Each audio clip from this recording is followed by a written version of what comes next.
It has been a very, very long time, but I'm back.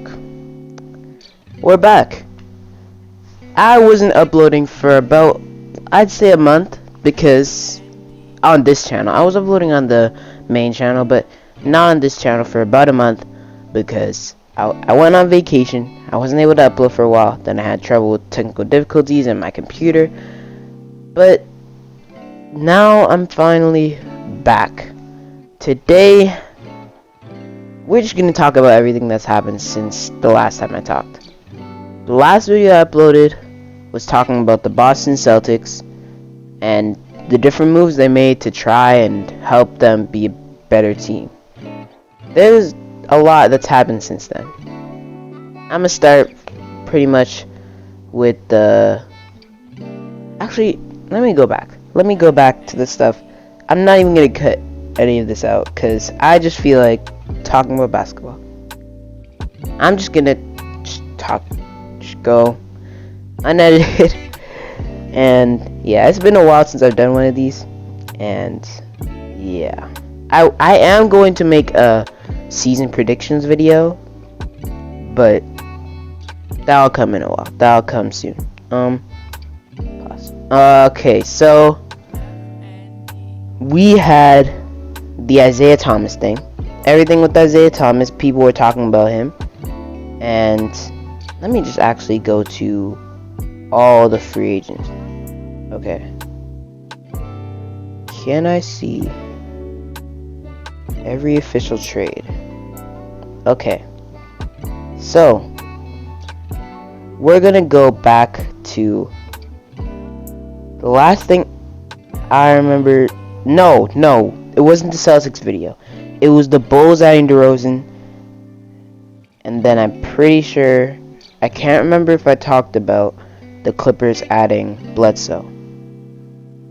Did I talk about that? I really do not know. I have not done anything on this channel in a while. And I was thinking, hey, why not come back? Yeah, the last thing I talked about was the Chicago Bulls getting DeMar DeRozan along with Lonzo Ball and a few others. So, what has happened since then? First of all, the Grizzlies traded for the Grizzlies, who got Bledsoe in the Valanciunas and Steven Adams deal.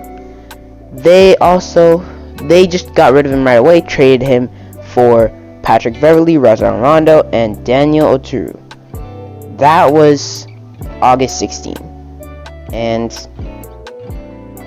then I remember Patrick Beverley releasing a tweet saying grit and grind, but then literally a week late, no wait, was it?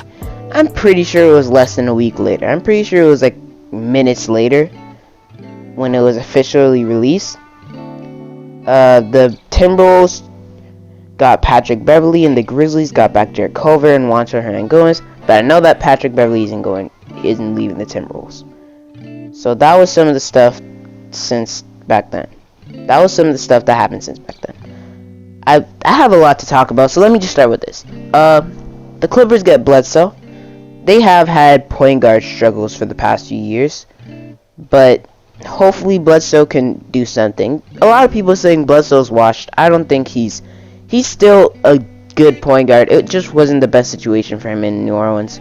Him and Lonzo in the backcourt wasn't working out, so hopefully he can get a little bit of a fresh start in Los Angeles. And even without Kawhi being back, when Kawhi does eventually come back, maybe next year, the Clippers can maybe Bledsoe could help the Clippers be a contender. Who knows? Because you gotta remember that Bledsoe was a key piece on the Bucks that were the first seed in the East just a few years ago and made the conference finals and now are NBA champions. That same Bucks team. So Bledsoe was a key point guard on that roster, so he still is a good point guard. I would say look at the Grizzlies side with Patrick Beverley and Rondo, but both of those guys aren't even on the roster anymore. So pretty much the Grizzlies gave up Eric Bledsoe for Daniel Oturu. So they really didn't get much of anything back. Except, actually, you know what, let me take that back, because they did get back stuff for Patrick Beverly. For the Clippers, I'd give them a decent trade grade considering they get a good point guard, Eric Bledsoe. They do lose Patrick Beverly, who's kind of the heart and soul of this Clippers team. So they kind of got rid of that nice young, or not young, like that team that you'd be rooting for, like with Patrick. Well, not exactly rooting. They got rid of some of their core pieces in Patrick Beverly, Montrezl Harrell, and Lou Williams. Now they're all gone. You got a Kawhi, PG, some young guys, some older guys, and now they're going to try and make it work. Will they be a championship team this year? Definitely not, because Kawhi's not there, but they'll be a decent, at most a first round out, at least a play-in team. That's what I say. Now look, so I'd give them a trade grade of a B. Maybe a B. I'd say a B+, because Eric Bledsoe is still a decent point guard. Now looking at the Grizzlies side of things, pretty much they traded Eric Bledsoe for Jarrett Culver and Juancho Hernangomez and Daniel Oturu. So I guess you count that in there. But Jarrett Culver, it wasn't working out for him in Minnesota. So now he gets a change of scenery. He gets a new start, and he is now in Memphis. Maybe he can be kind of like that Grayson Allen type player, that guy who could just score. I don't know if that's gonna happen. I don't know what's gonna happen with him in Memphis. Can he still be a good player in the future? Yeah, he's young. He just got drafted like a few years ago, so he obviously still has a lot of time ahead of him to get better. But as of now, I don't know what's happening with him. Juancho Hernangomez, I don't have much to say about that. But the Timberwolves getting Patrick Beverly. They traded away Ricky Rubio and got back Patrick Beverly. Pretty much trading playmaking for defense. So the Timberwolves, I could see why they would trying to get defense, because there's a lack of defense in D'Angelo Russell, not much Anthony Edwards, and Cat is I mean, there has been an ongoing narrative that he's a bad defender, but I don't know if that narrative's so strong anymore, considering people don't really talk about Cat anymore. So at the end of the day, Patrick Beverly helps the defense for this team, and hopefully he can help them make at least the playing game. This team has D'Angelo Russell, Karl-Anthony Towns, and Anthony Edwards. 3 guys, well, 2 all-star caliber players. At least I think they could be all-star caliber players, and 1 young guy who in the future is definitely going to be an all-star. So, and now they even have Patrick Beverly, who could help with defense, and he's just, so they should be at least a playing team, considering they have one of the top 5 centers on their roster. Moving on to the New York Knicks. The New York Knicks are just trying to learn from their mistakes. Let me just talk about their offseason as a whole. They re-signed all their guys, they got Kemba Walker, and they got Evan Fournier in a sign and trade with the Celtics. They also got back 2 second-round picks, and the Celtics got cash considerations. Evan Fournier and Kemba on the Knicks makes sense because they needed scoring options when Julius Randle wasn't working out. So now I could see where they're going with this. The Knicks are definitely going to be a good team this year. I think they're going to be they're about around the same realm as the Bulls, and they're going to be a decent team in the East that can maybe make a push like the Hawks did just now, and maybe make a push to the conference finals, because the East is competitive. It's just, you see what the Hawks did, and that can inspire different young teams who are right there to keep on going and to have hope that their team could eventually be like the Hawks were this offseason. So who knows, maybe the Knicks could do that. They're not a contender. These moves don't make them a contender, obviously. They're going to be a good playoff team. That's what I can say for now. They're going to be a good playoff team. So that's going to be something. Now, moving on to the most recent move that was made. Markkanen gets traded to the Calves in a 3-team trade. Calves get Markkanen. Bulls get Derrick Jones Jr., a second and a first, both of them protected though. And the Blazers get Larry Nance Jr.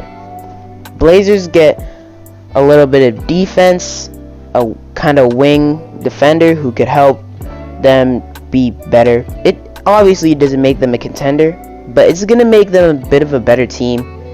At the end of the day, this Trailblazers team has a ceiling, and I think they've already hit that ceiling. Unless they trade for a different star, which they really can do considering CJ isn't going to get you a star, I don't think it's going to work out for Dame in Portland. The best option for him would be to get traded, but Dame's really loyal to Portland, so I don't think that's happening anytime soon. If it is going to happen, it'd have to be if the team is doing really bad, they're not in the playoffs, and Dame is playing his best, and he is requesting a trade. That's the only way I see a Dame trade happening. Where to? I don't know. We're not going to talk about that right now. Moving on. Derrick Jones Jr. to the Bulls. They lost Larry Markkanen, and at the end of the day, he didn't really fit in as much on this team anymore, but Derrick Jones Jr., he's just going to be, I'm thinking, he does bring defense, but I think he's also just going to be a guy who makes the Bulls fun to watch. So, at the end of the day, this is a W move for the Bulls, I guess, so. Moving on, the Calves. I don't know what the Calves are doing. They get Larry Markkanen. So now, looking at their bigs, they got Jared Allen. They got Evan Mobley, who they just drafted. So they got the guy who got the big contract and the rookie. Larry Markkanen, who also has a huge contract. Kevin Love, who might get bought out, but at the end of the day, he's still on their team. And who else are the bigs? I feel like I'm forgetting somebody.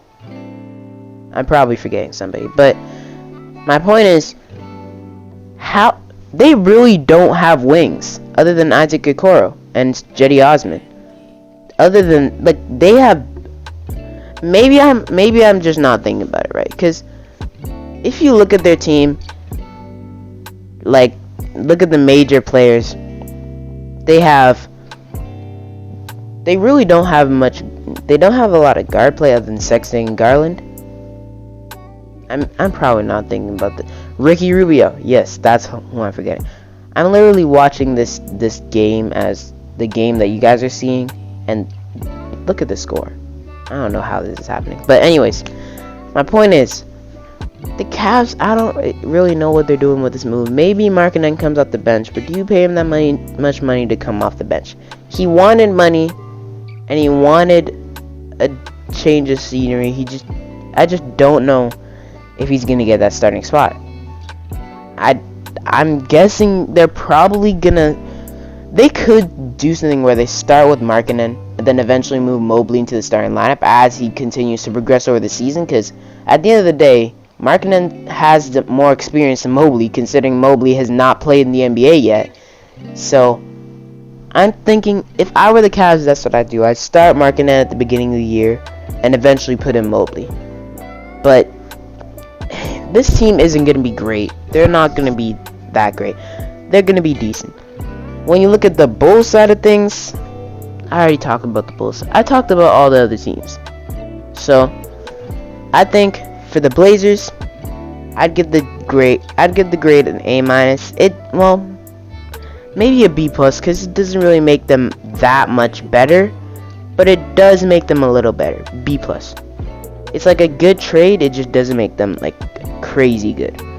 Looking at the Bulls, I'd give them a decent B or B. I'd say a B. And then lastly I'd give the Cavs for this trade probably a C+. Because I could kind of see where they would go with this, but at the same time it doesn't make much sense to pay him that much to come out the bench and then eventually come off the bench, because you're eventually going to have to start Mobley. And Mobley and Jared Allen in a front court together would be nice, but I don't know. They're going to figure it out. They're going to have to figure it out eventually. So that's pretty much it. I'll be trying to make these videos a little more frequently, but for now, yeah, I would make a season predictions video, but I think I'm gonna wait until the beginning of the season to actually do that, so that because Ben Simmons I think is definitely gonna get traded. So I think after the Ben Simmons trade, if he goes to the Raptors, maybe they go up in the standings. If he goes to the Timberwolves, maybe they go up in the standings. If Ben Simmons went to the Timberwolves and they didn't give a D'Lo, that would be nice, because D'Lo, Pat Bev as your guards, Simmons and Edwards as your forwards, and then Cat center. That would be deadly. But anyways, I think I'm gonna end it here. There's not really much else I had to talk about. So if you enjoyed, like, subscribe, share, comment down below any tips, tricks, or topics that you have for me to talk about on this channel. And yeah, that'll be for me today. I'll see you guys next time. I'm out.